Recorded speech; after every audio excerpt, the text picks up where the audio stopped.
లూకాసు సువార్త 5వ అధ్యాయం 12వ వచనము నుండి 16వ వచనము వరకు చదువుకొని ఈ వాక్య భాగమును మనము ధ్యానం చేసుకుందాం. ఆయన యొక్క పట్టణములో నున్నప్పుడు ఇదిగో కుష్టి రోగముతో నిండిన ఒక మనుష్యుడుండెను. వాడు యేసును చూసి సాగిలపడి, ప్రభువా, నీకిష్టమైతే నన్ను శుద్ధినిగా చేయగలవని ఆయనను వేడుకొనెను. అప్పుడు ఆయన చేయి చాపి వానిని ముట్టి, నాకిష్టమే, నువ్వు శుద్ధుడవు కమ్మని అనగానే కుష్ఠిరోగము వానిని విడిసెను. అప్పుడు ఆయన, నీవు ఎవనితోనూ చెప్పక వెళ్ళి వారికి సాక్షార్థమైన దేహమును యాజకునికి కనపరుచుకొని, నీవు శుద్ధుడు అయినందుకు మోషే నియమించినట్టు కానుకలను సమర్పించుమని ఆజ్ఞాపించెను. అయితే ఆయనను గూర్చిన సమాచారము మరి ఎక్కువగా వ్యాపించెను. బహుజన సమూహములు ఆయన మాట వినుటకును తమ రోగములను కుదుర్చుకొనుటకును కూడి వచ్చుచుండిరి. ఆయన ప్రార్థన చేయుటకు అరణ్యములోనికి వెళ్ళుచుండెను. చిన్న ప్రార్థన చేసుకొని వాక్యము ధ్యానం చేసుకుందాం. పరిశుద్ధుడు అయిన తండ్రి, ప్రేమ కలిగిన మా గొప్ప దేవుడా, నీ పరిశుద్ధమైన శ్రేష్టమైన ఘనమైన నామమునకు వందనాలు స్తోత్రాలు చెల్లించుకుంటున్నాను ప్రభువా. నేను చదువుకున్న వాక్య భాగమును మీరు ఆశీర్వదించండి. అల్పుడను బలహీనుడనైన నన్ను నీ శిలువ చాటున మరుగుపరచండి ప్రభువా. మీరే సూటిగా స్పష్టంగా మాట్లాడండి. పరిశుద్ధాత్మల యొక్క సహాయం అందించండి. ప్రియ తండ్రి, నీ వాక్యముతో మమ్మల్ని అందరినీ ఆశీర్వదించమని యేసుక్రీస్తు వారి అతి శ్రేష్టమైన శక్తి కలిగిన నామములో ప్రార్థించి స్తుతించి గణపరిచి బహు వినయముగా వేడుకుంటున్నాను తండ్రి. ఆమెన్. Praise the Lord. యేసు ప్రభు వారి దగ్గరికి ఒక కుష్ఠిరోగి వచ్చి, నీకిష్టమైతే నన్ను శుద్ధినిగా చేయమని ప్రభువారిని వేడుకున్నాడు. ప్రభువారు ఏమన్నారంటే, నాకిష్టమే, నువ్వు శుద్ధుడు కమ్మన్నప్పుడు ఆ కుష్ఠిరోగి బాగుపడినట్లుగా మనం చూడగలం. ఎంతో కాలము నుంచి కుష్ఠిరోగముతో బాధపడుతున్నటువంటి వ్యక్తి యేసు ప్రభు వారి దగ్గరికి వచ్చి స్వస్థత పొందినట్లుగా మనం చూడగలం. బైబిల్ గ్రంథములో ఆయా సందర్భాలలో మనము కుష్ఠిరోగుల గురించి చదువుతాం. కుష్ఠిరోగము బహు భయంకరమైనటువంటి రోగం. కుష్ఠిరోగమునకు మందు లేదు. ఎవరైతే ఈ కుష్ఠిరోగాన్ని కలిగి ఉంటారో వారి హృదయములో నెమ్మది ఉండదు, సంతోషం ఉండేది కాదు. కనుక ఆయా సందర్భాలలో దేవునికి వ్యతిరేకంగా తిరుగుబాటు చేసినటువంటి వారిని దేవుడు ఈ వ్యాధితో శిక్షించినట్లుగా కూడా మనము బైబిల్ గ్రంథములో చదవగలం. ఇది బహు భయంకరమైనటువంటి వ్యాధిగా మరి మనము చూస్తూ ఉన్నాం. మనము సంఖ్యాకాండములో చూసినట్లయితే దేవుడు ఇశ్రాయేలీయులను ఐగుప్తు దేశము నుంచి బయటికి తీసుకొని రావడానికి మోషేను దేవుడు ఏర్పరచుకున్నాడు. మోషేను సిద్ధపరిచాడు. మోషేను ఇశ్రాయేలీయులకు నాయకుడిని చేశాడు. దాదాపుగా 20 లక్షల మందిని ఐగుప్తు దేశము నుండి కానాను దేశానికి నడిపించడానికి మోషేను దేవుడు ఒక బలమైన సాధనముగా వాడుకున్నాడు. అయితే ఒక సందర్భములో మోషే అక్క, అన్న అహరోను మోషేకు వ్యతిరేకంగా మాట్లాడారు. మోషేకు వ్యతిరేకంగా వారు సనిగినట్లుగా మనం చూడగలం. ఆ సందర్భములో దేవుడు కుష్ఠిరోగముతో మిరియామును శిక్షించినట్లుగా మనము సంఖ్యాకాండం 12వ అధ్యాయములో చదువుతాం. తరువాత దేవుడు కనికరించాడు. మోషే ప్రార్థన చేశాడు. దేవుడు కనికరించి మిరియామును బాగు చేసినట్లుగా దేవుని వాక్యములో మనము చదువుతాం. అదే రీతిగా 2వ రాజుల గ్రంథములో కూడా ఒక కుష్ఠిరోగి మనకు కనపడతాడు. అతను సిరియా దేశం యొక్క సైన్యాధిపతిగా మనం చూస్తాం. అతను మంచి పరాక్రమశాలి. మరి అతని చేతిలోనే ఇశ్రాయేలీలు ఓడిపోయినట్లుగా మనం చూడగలం. వారు ఇశ్రాయేలీలను ఓడించి వెళ్తూ వెళ్తూ వారి దేశానికి ఇశ్రాయేలీల చిన్నదాన్ని తీసుకుని వెళ్ళారు. ఆ చిన్నది మరి నయమాను యొక్క కుష్ఠిరోగమును చూసి, మా దేశంలో ఒక ప్రవక్త ఉన్నాడు, ఆయన పేరు ఎలీషా, మన యజమానుడు ఎలీషా దగ్గరికి వెళ్తే ఆయన బాగు చేస్తాడు అని సాక్ష్యం ఇచ్చింది. ఒక మంచి వార్తను చెప్పింది, ఒక మంచి విషయాన్ని చెప్పింది. అప్పుడు నయమాను ఇశ్రాయేలీయుల దేశానికి వెళ్ళి ఎలీషా దగ్గరికి వెళ్ళాడు. ఎలీషా యోర్దాను నదిలో 7 సార్లు మునిగి శుద్ధుడు కమ్మన్నాడు. మొదట్లో నయమాను కోప్పడ్డాడు. కానీ తరువాత తనతో వచ్చిన పనివాడు సలహా మేరకు యోర్దాను నదిలో 7 సార్లు మునిగినప్పుడు అతని దేహము పసివిల్లవాని దేహము వలె ఆయను అని మనము 2వ రాజుల గ్రంథము 5వ అధ్యాయములో మనం చదువుతాం. తరువాత మనము మరొక సందర్భములో మరి 2వ రాజుల గ్రంథము 7వ అధ్యాయములో 4 కుష్ఠిరోగులను మనం చూస్తాం. వీరు అప్పటికి ఇశ్రాయేలీయుల మీదకి సిరియనులు వస్తారు. సిరియనులు వచ్చి మరి దాడి చేయడానికి సిద్ధపడుతున్నప్పుడు మరి ఈ కుష్ఠిరోగులు వారికి ఎందుకు వచ్చిందో ఆలోచన, ఈ సిరియనులు ఎక్కడైతే ఉన్నారో ఆ గుడారాలలోనికి వెళ్ళారు. ఒకరోజు అక్కడికి వెళ్ళి చూసినప్పుడు ఈ సిరియనుల సైన్యం అక్కడ ఎవ్వరు కూడా లేరు, అందరూ చెదిరిపోయారు. దేవుడే వారిని అక్కడి నుంచి పంపించినట్లుగా మనం చూడగలం. దేవుడు అక్కడి నుంచి వారిని వెళ్ళగొట్టినట్లుగా మనం చూడగలం. ఆ గొప్ప శుభవార్తను ఆ రోజు ఈ 4 కుష్ఠిరోగులు ఇశ్రాయేలీయుల రాజుకు తెలియజేసినట్లుగా మనము చూడగలం. అక్కడ కూడా 4 కుష్ఠిరోగుల గురించి మనము చదువుతాం. మరొక సందర్భంలో 2వ దినవృత్తాంతములు 26వ అధ్యాయములో అక్కడ ఒక రాజుకి కుష్ఠిరోగం వచ్చినట్లుగా మనం చూడగలం. ఆ సందర్భం ఏంటంటే, యోదయ దేశాన్ని ఉజ్జియా అనే ఒక రాజు పరిపాలన చేస్తున్నాడు. ఆయన యాజకులు చేసే పనిని చేయడానికి ప్రయత్నం చేశాడు. ధూపము వేయడానికి ప్రయత్నం చేశాడు. యాజకుడైన అజరియా కొంతమందిని వెంటబెట్టుకుని దేవాలయంలోనికి వెళ్ళి, ఇది యాజకులు చేయవలసినటువంటి పని, నువ్వు చేయకూడదు అన్నప్పుడు ఉజ్జియా యాజకుల మీద కోప్పడ్డాడు. వారు చూస్తూ ఉండగానే నొసట కుష్ఠిరోగము పుట్టినట్లుగా మనం చూడగలం. తర్వాత అతనిని అక్కడి నుంచి బయటికి పంపించి ఒక ప్రత్యేకమైనటువంటి ఇంట్లో అతనిని ఉంచినట్లుగా వాక్యములో మనము చదవగలం.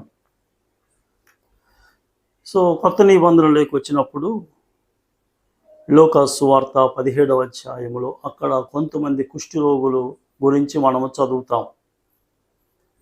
10 మంది కుష్ఠిరోగులు.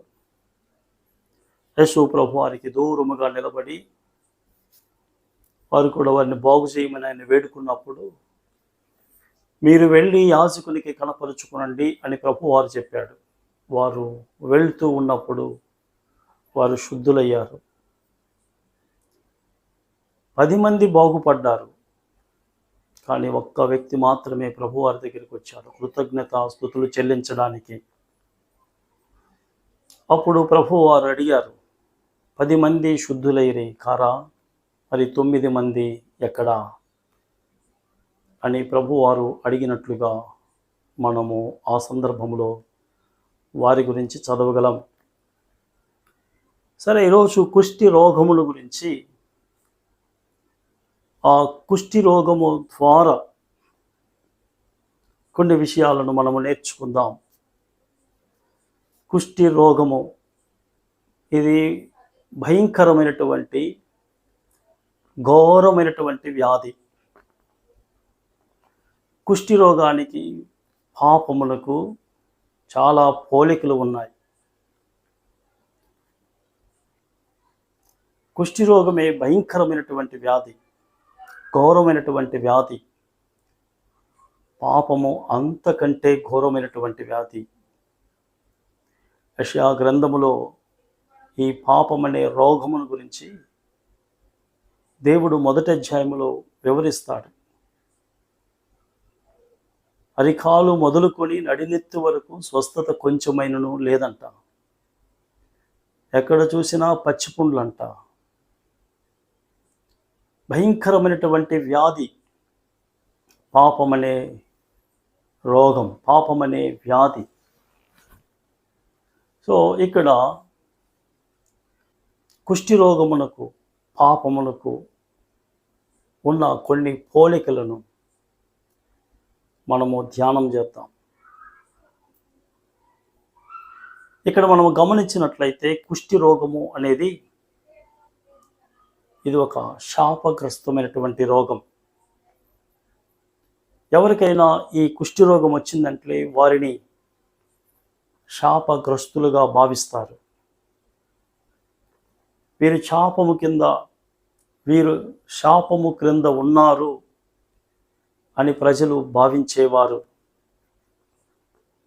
నా ప్రియ సహోదరి సహోదరులారా, పాపమును గురించి ఆలోచన చేసినప్పుడు మానవుడు శాపము క్రిందికి ఎప్పుడు వెళ్ళాడు? మానవుడు శపించబడ్డాడు. ఆదికాండము 3వ అధ్యాయములో దేవుడు తినవద్దు అన్న ఫలాలను తిని దేవుని ఆజ్ఞను అతిక్రమించి పాపము చేసి మానవుడు శాపానికి గురయ్యాడు. దేవుడు శపించాడు. మానవులందరూ కూడా ఇప్పుడు శాపము క్రింద ఉన్నారు. పాపము మనిషిని శాపగ్రస్తునిగా చేసింది. దేవుని వాక్యము సెలవిస్తూ ఉన్నది. మనము కుష్టి రోగుల గురించి ఆయా సందర్భాలలో మనం చదువుతున్నాం. కుష్టి రోగము అది అందరికీ రాదా వ్యాధి, ఎవరికో ఒకరికి వస్తూ ఉంది. కానీ పాపం అనే రోగము అందరికీ వస్తుంది. ఏ భేదమును లేదు. అందరూ పాపము చేసి దేవుడు అనుగ్రహించు మహిమను పొందలేకపోతున్నారని దేవుని వాక్యం సెలవిస్తూ ఉన్నది. నీతిమంతుడు లేడు, ఒక్కడును లేడు. అందరూ త్రోవ తప్పిపోయారని రోమీయులకు రాసిన పత్రికలో మనం చదువుతున్నాం. అందరూ శాపము క్రింద ఉన్నారు. భయంకరమైనటువంటి శాపము క్రింద మానవుడు అల్లాడుతున్నాడు. ఈ శాపము నుంచి బయటపడే మార్గము లేదా? ఈ శాపమునకు పరిష్కారము లేదా? మానవుడు ఇక ఇలానే శాపము క్రింద జీవించాలా అంటే లేదు. ఒక మంచి వార్త ఉన్నది, శుభవార్త ఉన్నది. అదేంటంటే శాపములో ఉన్న మానవుణ్ణి విడిపించడానికి యేసు ప్రభువారు మహిమను వదిలిపెట్టి ఈ భూలోకానికి వచ్చి ఒక దరిద్రుడిగా జన్మించాడు. మనందరి కోసము శిలువ మ్రాను మీద వేలాడాడు. మ్రాను మీద వేలాడు ప్రతి ఒక్కరూ శాపగ్రస్తులని ద్వితీయోపదేశకాండంలో చదువుతాం. గలతీయులకు రాసిన పత్రికలో కూడా చదువుతాం. గలతీయులకు రాసిన పత్రిక 3వ అధ్యాయం 14వ వచనములో చదువుతాం. యేసు ప్రభువారు మన కొరకు శాపమయ్యాడు. ఆయన ఎందుకు మన కొరకు శాపమయ్యాడంటే, శాపము క్రింద ఉన్న మనలను విడుదల కలిగించడానికి, శాపములో ఉన్న మనలను రక్షించడానికి ప్రభువారు మన కొరకు శాపమయ్యాడు. నా ప్రియ సహోదరి సహోదరులారా, ఎంతకాలము మనము శాపములో ఉండగలం? ఎంతకాలం ఈ శాపగ్రస్తమైనటువంటి జీవితాన్ని మనము గడుపుదాం? దాని నుంచి బయటపడే మార్గం ఉన్నది. యేసు ప్రభు వారి దగ్గరకు వస్తే శాపమును తీసివేసి నిన్ను ఆశీర్వదిస్తాడు, ఆశీర్వాదకరంగా ఉండేటట్లుగా చేస్తాడు. కనుక ఈరోజే ప్రభు దగ్గరికి రావాల్సిందిగా ప్రేమతో మనవి చేస్తున్నాను. ఎవరికైనా ఈ కుష్టి రోగం వస్తే వారు దేవుని మందిరములోనికి వారిని అనుమతించరు. ఎందుకంటే ఆనాటి సమాజం కుష్టి రోగులను అపవిత్రులుగా ఎంచుతుంది. అందుకనే వారిని దేవాలయములోనికి రానివ్వరు. కుష్టి రోగము ఒక మనిషిని దేవుని నుండి దూరం చేస్తుంది. పాపము కూడా అంతే కదా. పాపము మనిషిని దేవుని నుండి దూరం చేస్తుంది. మానవుడు దేవునికి దూరమైపోతున్నాడంటే దానికి కారణము పాపం. తప్పిపోయిన కుమారుడు తనకు రావాల్సినటువంటి ఆస్తిని తీసుకొని దూరదేశం వెళ్ళిపోయాడంట. దూరదేశం వెళ్ళిపోయి అక్కడ తన ఆస్తిని అంతటినీ కూడా పాపమునకు ఖర్చు పెట్టాడంట. వేశ్యలకు ఖర్చు పెట్టాడు, తాగుడుకు ఖర్చు పెట్టాడు, దూరమైపోయాడు. అయితే అతను బుద్ధి తెచ్చుకొని మళ్ళీ తండ్రి దగ్గరికి వచ్చినట్లుగా మనం చూడగలం. దయచేసి ఒక విషయాన్ని ఇక్కడ గమనించండి. అతను తండ్రికి దూరమైపోయాడు. ఈనాడు కూడా మానవుడు దూరమైపోతున్నాడు. నువ్వెంత దూరం వెళ్ళిపోయావో నాకు తెలియదు. నువ్వెంత దూరం వెళ్ళిపోయినా దేవుని దగ్గరికి రావడానికి అవకాశం ఉన్నది.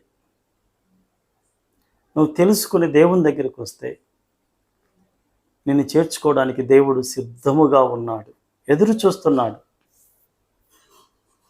నువ్వెప్పుడు వస్తావా అని.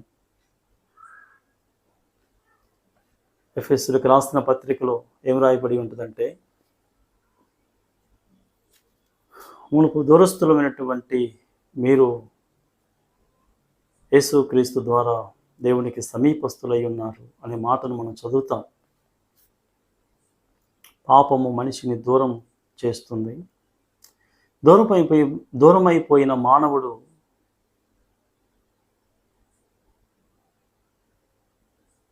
అలానే ఉండవలసినటువంటి అవసరం లేదు. దేవుని దగ్గరకు వచ్చినట్లయితే, యేసుక్రీస్తును నమ్ముకున్నట్లయితే నువ్వు దేవునికి దగ్గర అవుతావు. ఎంతకాలం జీవిస్తావు దేవునికి దూరంగా? దేవుని వాక్యములో ఒక మాట రాయబడి ఉంటుంది. దేవునికి దూరం అయిపోయి దేవుణ్ణి దూరం చేసుకొని ఈ లోకములో మనం ఏమీ చేయలేం.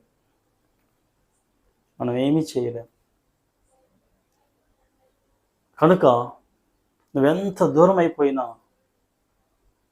మళ్ళీ దేవుడు నన్ను చేర్చుకుంటాడా, దేవుడు నన్ను క్షమిస్తాడా, దేవుడు నాతో మాట్లాడతాడా అని నువ్వు సందేహించవలసిన అవసరం లేదు. ఎప్పుడన్నా దేవుని దగ్గరకు రా, క్రీస్తు నమ్ముకో, నిన్ను దేవునికి దగ్గర చేస్తాడు. కనుక పాపము ఒక వ్యక్తిని దేవునికి దూరం చేస్తుంది. కుష్టి రోగము ఒక వ్యక్తిని దేవుని సన్నిధికి దూరం చేసినట్లుగా పాపము ఒక వ్యక్తిని దేవునికి దూరం చేస్తుంది. కుష్టి రోగం అనేది చిన్నగా ప్రారంభమవుతుంది. అది మొదటిగా లోపల ప్రారంభమవుతుంది, బయటికి కనిపించదు. పాపము కూడా అంతే. పాపము మొదటిగా ఆలోచనలలో ప్రారంభమవుతుంది, బయటికి కనిపించదు. కానీ కుష్ఠరోగం ఏ రీతిగా చిన్నగా ప్రారంభమై అది కొంచెముగా కొరుగుతూ ఆ వ్యక్తిని నాశనం చేస్తుంది. ఆ వ్యక్తిని పతనానికి తీసుకుని వెళ్తుంది, చివరికి మరణానికి తీసుకుని వెళ్తుంది. పాపము కూడా అంతే. మానవ జీవితంలో పాపము చిన్నగా ప్రారంభమవుతుంది. తాగుడు చిన్నగా ప్రారంభమవుతుంది, ధూమపానము చిన్నగా ప్రారంభమవుతుంది, వ్యభిచారము చిన్నగా ప్రారంభమవుతుంది, జోదము చిన్నగా ప్రారంభమవుతుంది. తర్వాత అవి వ్యసనాలుగా మారిపోతున్నాయి, వాటికి బానిసలైపోతున్నారు, వాటి నుంచి బయటపడలేకపోతున్నారు. ఒకవేళ మీరు వాటి నుంచి బయటపడాలని ఆశపడ్డా అవి మిమ్మల్ని వదిలిపెట్టడం లేదు. ఎన్నో ప్రయత్నాలు చేస్తున్నారు. దయచేసి ఇక్కడ గమనించండి, మనము వాటి నుంచి బయటపడాలంటే సాధ్యపడదు. ప్రభువునందు మనం విశ్వాసం ఉంచినట్లయితే ఆ పాపం అనే బానిసత్వం నుంచి విడుదల కలుగజేస్తాడు. వ్యభిచారం నుంచి మనకు విడుదల కలుగజేస్తాడు, తాగుడు నుంచి విడుదల కలుగజేస్తాడు.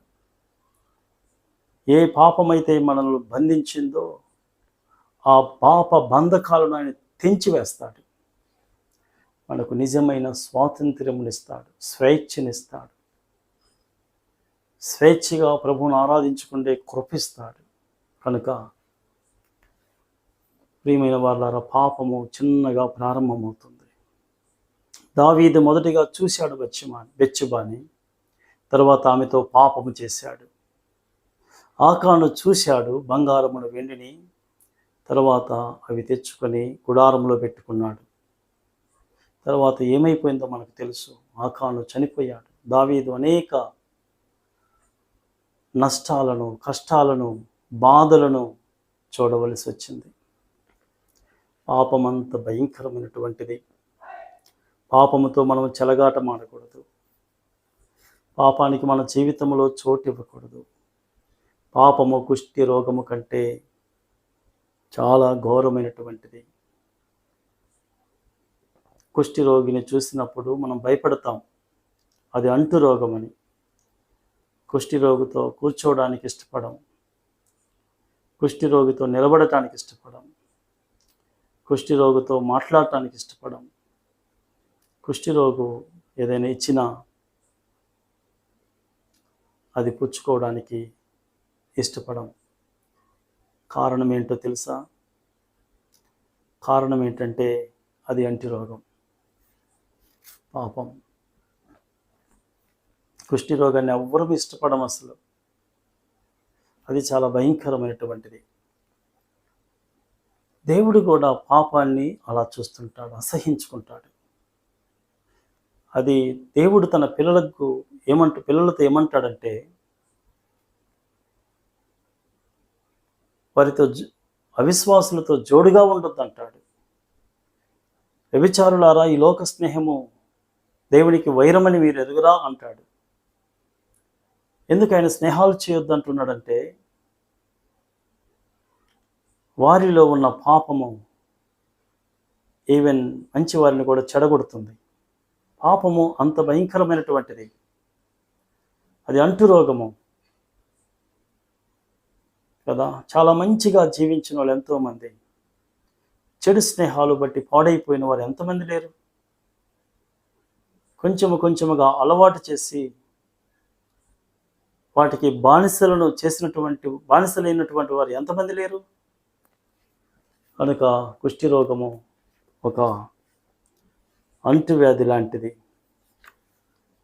4వదిగా గమనించినట్లయితే, కుష్ఠరోగికి సంతోషం ఉండదు, నెమ్మది ఉండదు. తను ఎంతో కృంగిపోతూ ఉంటాడు, బాధపడుతుంటాడు, వేదన పడుతుంటాడు. తన వేళ్ళు చూసుకొని, కాళ్ళు చూసుకొని, తనకొచ్చిన వ్యాధిని బట్టి సరిగా నిద్రపోలేడు, సరిగా భోంచేయలేడు, తృప్తిగా ఉండలేడు, ఎక్కడ కాసేపు కూర్చోలేడు, ఎవరితో మాట్లాడలేడు. ఎంతో వేదన, కృంగుదల, ఆందోళన, ఎప్పుడు చచ్చిపోతానోనని భయం, ఇవన్నీ వెంటాడుతూ ఉంటాయి కుష్ఠరోగిని. అవును కదా. ఒక మనిషిని పాపము కూడా అలానే బాధ పెడుతుంది. దుష్టులకు నెమ్మది ఉండదని దేవుని వాక్యం సెలవిస్తూ ఉన్నది. దుష్టులకు సంతోషం ఉండదు, ఆనందం ఉండదు. వాళ్ళకు మళ్ళీ అన్నీ ఉంటాయి. డబ్బు ఉంటుంది, బంగారం ఉంటుంది, భూములు ఉంటాయి, పెద్ద పెద్ద ఇళ్ళు ఉంటాయి, అధికారాలు ఉంటాయి. వారికంటూ ఈ లోకపరంగా చూస్తే ఏ కొరత ఉండదు. కానీ వారికి లేనిది ఏంటిదంటే సంతోషము లేదు, ఆనందము లేదు, హృదయములో సమాధానము లేనటువంటి జీవితాన్ని జీవిస్తూ ఉంటారు. అన్నీ ఉన్నాయండి అని సంతోషంగా ఉండలేకపోతున్నామండి అని ఎంతోమంది చెబుతూ ఉంటారు. దానికి మూల కారణము పాపము మనిషిని సంతోషంగా ఉండనివ్వదు. కనుక సంతోషాన్ని ఇచ్చే యేసు ప్రభువారి దగ్గరికి రావాలి. యేసు ప్రభువారు నిజమైన సంతోషాన్ని ఇస్తాడు. యేసు ప్రభువారు నిజమైన నెమ్మదినిస్తాడు. ప్రయాసపడి భారము మోసుకొనుచున్న సమస్త జనులారా, నా దగ్గరకు రండి, నేను మీకు విశ్రాంతినిస్తాను అని ప్రభువారు చెప్పాడు. ప్రభువారి దగ్గరకు వస్తే నిజమైన ఆనందాన్ని మనం అనుభవిస్తాం. ప్రభువారి దగ్గరకు వస్తే నిజమైన సంతోషాన్ని మనము అనుభవిస్తాం. 6వదిగా మనము గమనించినట్లయితే, కుష్ఠరోగి తన అసలు రూపాన్ని కోల్పోతూ ఉంటాడు. తను పుట్టినప్పుడు ఎలా ఉన్నాడో, ఆ కుష్ఠరోగం చిన్నగా తనలో ప్రారంభమై ఆ వ్యాధి ముదురుతూ ఉన్నప్పుడు ఒక్కొక్క అవయవము అది కొరుక్కొని తింటుంది. ఒక్కోసారి వారిని మనం గుర్తుపట్టలేము, ఎందుకంటే ఆ వ్యాధి వారిని చిన్న చిన్నగా కొరుక్కొని తింటుంది. ప్రియమైన వాళ్ళ, దేవుడు మనలను తన స్వరూపమందు తన పోలిక చొప్పున సృష్టించాడు. కానీ ఈనాడు మానవుడు ఆ రూపాన్ని కోల్పోయాడు, దేవుని స్వరూపాన్ని కోల్పోయాడు, దేవుని ప్రేమను కోల్పోయాడు, దేవుని దయను కోల్పోయాడు, కనికరాన్ని కోల్పోయాడు. మానవుడు ఇప్పుడు ద్వేషముతో జీవిస్తున్నాడు, పగతో ఉన్నాడు. కారణం ఏంటంటే పాపము వారిలో ఉన్న అసలు రూపాన్ని కోల్పోయేటట్లుగా చేసినట్లుగా మనం చూడగలం. అయితే ఏమైతే మనము పాపులమై ఏమైతే కోల్పోయామో వాటిని మళ్ళీ మనకి ఇవ్వడానికి యేసు ప్రభువారు ఈ లోకానికి వచ్చి ఆయన తన స్వరూపాన్ని కోల్పోయినట్లుగా మనం చూడగలం. 10,000 మందిలో గుర్తింపగలిగిన యేసు ప్రభువారు ఆయన కలవరి శిలువలో ఆయన రూపాన్ని కోల్పోయాడు. ఎందుకో తెలుసా? పాపము వలన మనం ఏ రూపాన్ని, అసలు రూపాన్ని ఏదైతే దేవుడిచ్చిన రూపాన్ని కోల్పోయామో దాన్ని మళ్ళీ మనకు రెస్టోర్ చేయడానికి, తిరిగి ఇవ్వడానికి మన ప్రభు అయిన యేసు ప్రభు వారి కలువరి శిలువలో ఆయన రూపాన్ని కోల్పోయినట్లుగా మనం చూడగలం. అదే రీతిగా 7వదిగా మనము గమనించినట్లయితే కుష్ఠిరోగికి నొప్పి ఉండదు, స్పర్శ ఉండదు. నొప్పి అనేది దేవుడు పెట్టిన ఒక వరం. నొప్పి ఉండాలి మనిషికి. నొప్పి అనేది ఆరోగ్యానికి చూసిన ఆరోగ్యవంతునికి నొప్పి ఉంటుంది. కానీ ఎవరికైతే ఈ కుష్ఠిరోగము వస్తుందో వారికి స్పర్శ ఉండదు, నొప్పి ఉండదు. ఇది సత్యము కాదా? పాపములో మునిగిపోయినటువంటి వ్యక్తికి, పాపముతో నిండి ఉన్నటువంటి వ్యక్తికి ఈ రెండూ ఉండటం లేదు. స్పర్శ ఉండటం లేదు, నొప్పి ఉండటం లేదు, సున్నితత్వం ఉండటం లేదు. అవి కోల్పోయాడు. అందుకనే వారి హృదయాలు కఠినమైపోయాయి. వారి వలన ఎంతమంది బాధపడుతున్నా, వారి వలన ఎంతమంది ఏడుస్తూ ఉన్నా, వారి వలన ఎంతోమంది కన్నీరు గారుస్తున్నా వాళ్ళకి నొప్పి ఉండటం లేదు. నా వల్లనే కదా వీళ్ళు ఏడ్చేది, నా వల్లనే కదా వీళ్ళు బాధపడేది. అయ్యో నేను అలా ఉండకూడదు, నేను ఇలా బాధ పెట్టకూడదు అని వారికి స్పర్శ రావటం లేదు, స్పర్శ ఉండటం లేదు, సెన్స్ ఉండటం లేదు. కారణం ఏంటంటే పాపము వారి మనస్సాక్షి మొద్దుబారిపోయేటట్లుగా చేసింది. పాపము వారి హృదయాలు కఠినమైపోయేటట్లుగా చేసింది. అందుకని దేవుడు యేసు ప్రభు వారు ఈ లోకానికి ఎందుకు వచ్చాడంటే మన రాతి గుండెను తీసివేసి మాంసపు గుండెనివ్వడానికి యేసు ప్రభు వారు ఈ లోకానికి వచ్చాడు. యేసు ప్రభు వారు నమ్ముకుంటేనే ఆ స్పర్శ, నొప్పి అనేది మనకు అర్థమవుతుంది. ఇతరుల బాధలు మనకు అర్థమవుతాయి, ఇతరుల కష్టాలు మనకు అర్థమవుతాయి. ఆ సున్నితత్వం అనేది మనకు వస్తుంది. కుష్ఠిరోగికి స్పర్శ ఉండదు. అయితే ఇక్కడ కుష్ఠిరోగి యేసు ప్రభు వారి దగ్గరికి వచ్చి ఏమన్నాడంటే, నీకిష్టమైతే నన్ను శుద్ధినిగా చేయగలవని ఆయనను వేడుకున్నాడు, ప్రార్థన చేశాడు. ప్రభువారు అన్నారు, నాకు ఇష్టమే, నువ్వు శుద్ధుడవు కమ్మని అనగానే కుష్ఠిరోగము వాణిని విడిసెను. యేసు ప్రభువారు ఆ కుష్ఠిరోగిని బాగు చేసినట్లుగా మనం చూస్తున్నాం. ఆ ప్రియ స్నేహితులారా, కుష్ఠిరోగికి మందు లేదు. కుష్ఠిరోగి బాగుపడాలంటే ఒకే ఒక మార్గం, దేవుడే బాగు చేయాలి. దేవుడు మాత్రమే ఆ వ్యక్తిని బాగు చేయాలి, వేరే మార్గము లేనే లేదు. పాపములో ఉన్న వ్యక్తిని బాగు చేయాలంటే, పాపము నుంచి, శాపము నుంచి విడుదల పొందాలంటే ఒకే ఒక మార్గం, యేసు ప్రభువారు. ఆయనే అన్నాడు ఆ మాట, నేనే మార్గమును, నేనే సత్యమును, నేనే జీవమును అన్నాడు ఆయన. యేసు ప్రభువారి దగ్గరికి వస్తే మనం పాపక్షమాపణ పొందుకోగలం, పాపమనే వ్యాధి నుండి స్వస్థత పొందుకోగలం, పాపము నుండి విడుదల పొందుకోగలం.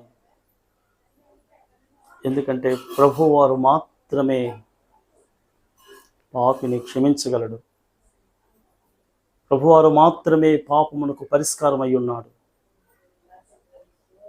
ఈ వాక్యమును వింటున్న ప్రియ సహోదరి సోదరుడా, నీ పాపమునకు క్షమాపణ పొందుకున్నావా? పాపము నుంచి విడుదల పొందావా? అది ఇప్పుడే యేసు ప్రభువునందు విశ్వాసం ఉంచు. ఒకవేళ పొందకపోతే ఇప్పుడే ప్రభువుని హృదయంలో చేర్చుకో. పాపమనే బంధకముల నుండి ప్రభువారు నిన్ను బాగు చేస్తాడు, విడుదల కలుగు చేస్తాడు. నీ పాపమనే వ్యాధికి ఆయన పరిష్కారం కలిగిస్తాడు. ఇక వేరే మార్గము లేదు అని నేను ప్రేమతో మనవి చేస్తూ ఉన్నాను. ప్రభువారు ఇప్పుడు ఏమంటున్నారంటే, అతను బాగుపడ్డాడు, వారికి సాక్షార్థమైన దేహమును యాజకునికి కనపరుచుకొని నీవు శుద్ధుడు అయినందుకు మోషే నియమించినట్టు కానుకలను సమర్పించుమని ఆజ్ఞాపించాడు. ప్రభువారు ఆజ్ఞాపించారు. నువ్వు వెళ్ళి యాజకునికి కనపరుచుకో, రుజువుగా నువ్వు బాగుపడ్డావని, నువ్వు స్వస్థత పొందావని, నువ్వు ఇంతకు ముందు లాంటి వ్యక్తివి కాదని, ఇక నువ్వు అపవిత్రుడు కావు, నువ్వు దేవునికి ఇప్పుడు దగ్గరైనటువంటి వ్యక్తివి, దేవుడు నిన్ను బాగు చేశాడు, నువ్వు వెళ్ళు, నిన్ను నువ్వు కనపరుచుకో అన్నాడు. ఎస్, దేవుని చేత స్వస్థత పొందిన ప్రతి ఒక్కరూ కూడా, దేవుని చేత బాగుపడిన ప్రతి ఒక్కరూ కూడా మనము మన చుట్టూ ఉన్న వారికి సాక్ష్యం చెప్పాలి. దేవుడు నన్ను బాగు చేశాడు, ఒకప్పుడు నేను అలా ఉండేవాడిని, ఇప్పుడు దేవుడు నన్ను బాగు చేశాడు. ఒకప్పుడు నేను ఆ స్థితిలో ఉండేవాడిని, ఒకప్పుడు సంతోషం ఉండేది కాదు, సంతృప్తి ఉండేది కాదు. యేసుక్రీస్తు వారిని నమ్ముకున్న తర్వాత నిజమైన సంతోషాన్ని నేను అనుభవిస్తున్నాను, నిజమైన సమాధానాన్ని నేను అనుభవిస్తున్నానని మనం సాక్ష్యము ఇచ్చేవారముగా మనం ఉండాలి. దేవుని గురించి మనం చెప్పేవారముగా ఉండాలి. ప్రభువు ఆ కుష్ఠరోగితో ఏమంటున్నాడంటే, నువ్వు శుద్ధుడు అయినందుకు మోషే నియమించినట్టు కానుకలను సమర్పించమని ఆజ్ఞాపించను. ఇది కృతజ్ఞతను తెలియజేస్తుంది. కృతజ్ఞత కలిగి ఉండాలి. 10 మంది బాగుపడ్డారు, ఒక్క వ్యక్తే దేవుని దగ్గరకు, యేసు ప్రభువారి దగ్గరికి వచ్చాడు. ప్రభువారి దగ్గరికి వచ్చాడు. ఆ 9 మంది ఎక్కడున్నారని ప్రభువారు అడిగారు. ప్రియ సహోదరి సోదరులారా, మనం ప్రభువు దగ్గర మేలును పొందుకొని వెళ్ళిపోవటం కాదు, కృతజ్ఞత కలిగి జీవించాలా. దేవునికి దగ్గరగా మనం జీవించినట్లయితే మరి ఎక్కువగా మనం దీవించబడతాం. చివరిగా మనం గమనించినట్లయితే అనేక మంది ఆ కుష్ఠరోగు బాగుపడటము చూసి అనేక మంది ప్రభువారి దగ్గరికి వచ్చినట్లుగా మనం చూడగలం. అనేక మంది వచ్చారు. అందరూ ఎవరైనా దేవుని దగ్గరికి వస్తున్నారా? మన సాక్ష్యాన్ని విని దేవునికి మహిమకరంగా ఉన్న మన జీవితాన్ని చూసి ఎవరైనా దేవుని వైపు ఆకర్షితులు అవుతున్నారా? పరీక్షించుకుందాం. ఆయన దగ్గరికి అనేక మంది వచ్చిన 16వ వచనంలో ఆయన ప్రార్థన చేయుటకు అరణ్యములోనికి వెళ్ళుచుండెను. ఎంత బిజీగా ఉన్నా, ఎంతమంది ఆయన చుట్టూ ఉన్నా వారందరినీ బాగు చేసి ఆయన ఏకాంత ప్రదేశానికి వెళ్ళి తండ్రితో మాట్లాడినట్లుగా మనం చూస్తున్నాం. మన జీవితంలో కూడా ఎంత బిజీగా ఉన్నా, ఎన్ని పనులున్నా ప్రార్థనను నిర్లక్ష్యం చేయకూడదు. ప్రార్థన మనకు ఊపిరి లాంటిది. ప్రభువారు మనకు నేర్పించాడు. అది ఎప్పుడు దేవునితో మాట్లాడుతుండాలి, దేవుని మీద ఆధారపడాలి. ప్రార్థన సమయాన్ని ప్రార్థనకే ఇవ్వాలి. ఎంత ఎక్కువగా దేవునితో గడిపితే మనకంత బలం. కనుక కుష్ఠరోగి ప్రభువారి దగ్గరకు వచ్చి బాగుపడ్డాడు, సాక్ష్యం ఇచ్చాడు, కృతజ్ఞత కలిగి జీవించాడు. మనం కూడా ప్రభువారి దగ్గరికి బాగుపడిన మనము దేవునికి మహిమకరంగా జీవిద్దాం. అట్టి కృప దేవుడు మనకు అనుగ్రహించునుగాక. ఆమేన్. చిన్న ప్రార్థన. ప్రేమ కలిగిన తండ్రి, దయగలిగిన మా దేవా, నీ పరిశుద్ధమైన శ్రేష్టమైన నామానికి వందనాలు. మేము చదువుకొని ధ్యానించిన వాక్యమును బట్టి వందనాలు. మీరు బయలుపరిచిన వాక్యమును బట్టి వందనాలు. మేము విన్న వాక్యాన్ని మా హృదయాలలో భద్రపరచండి. వాక్యానుసారంగా జీవించే కృప అనుగ్రహించి నడిపించమని, ఈ వర్తమానమును విన్న ప్రతి ఒక్కరిని ఆశీర్వదించమని, మహిమ ఘనత ప్రభావములు నీకే చెల్లించుకుంటూ యేసు ప్రభువారి అతి శ్రేష్టమైన శక్తి కలిగిన నామములో ప్రార్థించి స్తుతించి గణపరిచి బహు వినయముగా వేడుకుంటున్నాను తండ్రి. ఆమేన్. Praise the lord.